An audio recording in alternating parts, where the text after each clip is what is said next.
नमस्कार दोस्तों, आज के मेरे इस वीडियो में हम आपके लिए आहोई अष्टमी व्रत की पौराणिक कथा लेकर आए हैं।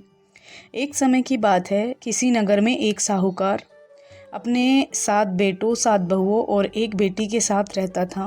दीपावली के कुछ दिनों पहले घर के आंगन को लीपने के लिए साहूकार की बहुएं और उसकी बेटी मिट्टी लेने के लिए गई। मिट्टी खोदते समय साहूकार की बेटी की खुरपी से साहू के बच्चे मर गए।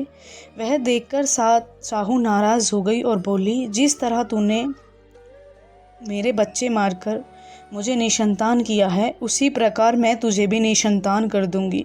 मैं तेरी कोख बांध दूंगी।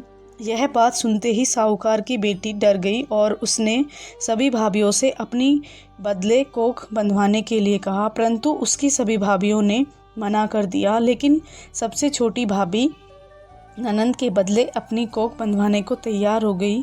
उसके बाद से जब भी छोटी बहू को कोई संतान होती तो 7 दिन के अंदर मर जाती थी।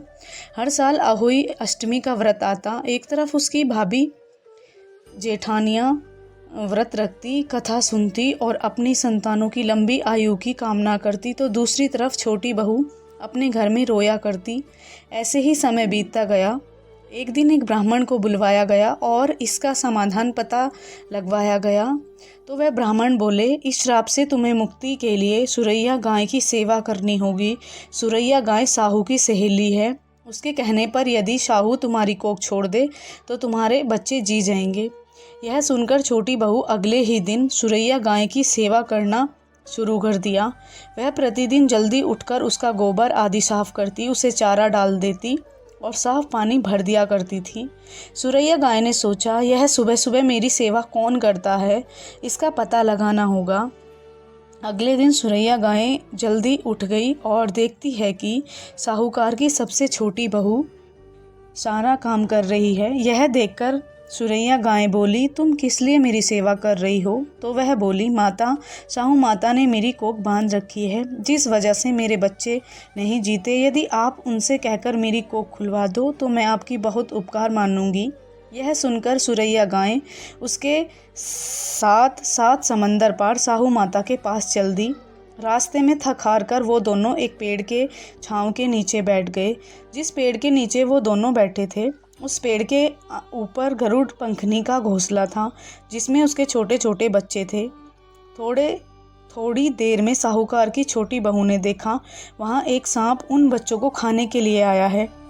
यह देखकर छोटी बहू ने उस सांप को मार डाला। जब गरुड़ पंखनी वहाँ आई तो उसने पेड़ के आसपास रक्त देखा, जिससे देखकर उसे लगा कि इसने मेरे बच्चे को मार दिया है। वह अपनी चोंच से छोटी बहू को मारने लगी। तब वह बोली, मैंने तुम्हारे बच्चों को सांप से बचाया और तुम मुझे ही मार रही हो। यह सुनकर गरुड़ पंखनी खुश हो गई और बोली, तुम जो चाहो मुझसे मांग सकती हो। तब छोटी बहू बोली, बहन, 7 समंदर पार साहू माता रहती हैं, तुम हमें वहां तक पहुंचा दो। गरुड़ पंखनी उन दोनों को अपनी पीठ पर बिठाया और 7 समंदर पार साहू माता तक पहुंचा दिया। साहू माता सुरैया माता को देखते ही प्रसन्न हो गई और बोली, आओ बहन, बड़े दिनों में आई हो। अब आई हो तो मेरे बालों में जुएं निकाल दो। तब सुरैया गाय के कहने पर साहूकार की छोटी बहू ने साहू माता के सिर से सारी जुएं निकाल दी। इस पर खुश होकर साहू माता ने छोटी बहू को आशीर्वाद दिया कि तेरे 7 बेटे और 7 बहुएं हों। यह सुनकर छोटी बहू बोली, माता, मेरे तो एक भी संतान नहीं है। साहू माता ने पूछा, ऐसा क्यों? तो वह बोली, माता, यदि आप वचन दें तो मैं इसका कारण आपको बता सकती हूँ। साहू माता ने वचन दे दिया। साहू माता वचनबद्ध करने के बाद छोटी बहू बोली, माता, मेरी कोख आपने अपने पास बांधी है, उसे खोल दें। यह सुनते ही साहू माता बोली, अरे, मैं तो तेरी बातों में आकर धोखा खा गई। तूने तो मुझे ही ठग लिया। जा, मैं तेरी कोख खोलती हूँ। अब तू घर जा और घर जाकर आहोई माता का उद्यापन करना। 7 आहोई बनाकर 7 कढ़ाई देना। साहूकार की बहू घर लौटी तो देखती है उसके घर में उसके 7 पुत्र और 7 बहुएं बैठे हैं। यह देखकर वह बहुत प्रसन्न हुई। उसने 7 कढ़ाई और 7 आहोई माता बनाई और आहोई अष्टमी का उद्यापन किया। उधर दूसरी ओर जेठानियाँ बोली, चलो सब जल्दी जल्दी पूजा कर लो, अभी छोटी बहू का रोना धोना शुरू हो जाएगा। जब काफ़ी देर तक उसकी आवाज़ नहीं आई तो भाभीियों ने अपने बच्चों को पता लगाने के लिए भेजा। बच्चों ने आकर बताया, माँ वहाँ तो उद्यापन का कार्यक्रम चल रहा है। ये सुनते ही सारी बहुएं जो भी छोटी बहू के घर पहुँची थी और पूछने लगी, तुमने अपनी कोख कैसे खुलवाई? तो वह बोली, भाभी साहू माता ने मुझ पर कृपा करी और मेरी कोख खोल दी। सभी लोग अहोई माता की जय जयकार करने लगे। हे अहोई माता, जैसे आपने पहले साहूकार की छोटी बहू पर प्रकोप किया वैसे किसी पर मत करना, और जैसे बाद में उस पर कृपा करी वैसे ही इस कथा को सुनते और हुंकार भरते सब पर कृपा करना।